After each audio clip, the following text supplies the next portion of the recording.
Hello everyone! Good day sa ating lahat. Ngayon naman, isa na namang simpleng fruit platter design ang gagawin natin para naman at least mawili ang ating mga alaga kapag sila ay kakain ng mga prutas. Dito sa akin, lalo na kapag hindi sila gaanong kumakain ng prutas, kapag medyo maganda naman ang arrangement, talaga namang gugustuhin nilang kumain.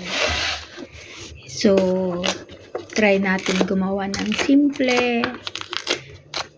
I-cut lang natin yung banana into slice at saka itong mandarin. Balatan lang natin at saka i-arrange natin para maging kaaya-ayang tignan. At meron tayong konting natirang grapes. Hiwain na lang natin na gawing dekorasyon sa top ng banana.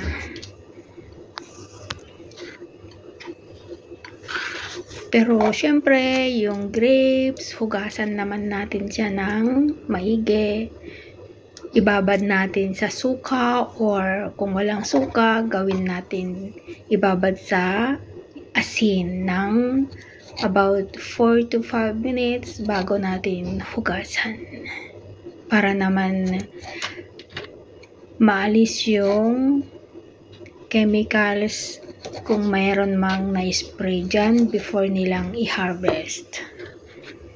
So, ganyan lang natin gagawin. Design lang sa ibabaw ng slice banana.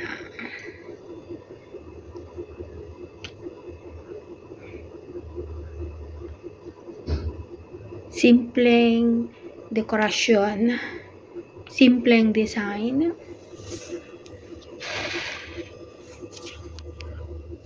Ayan. At okay na. Thank you for watching.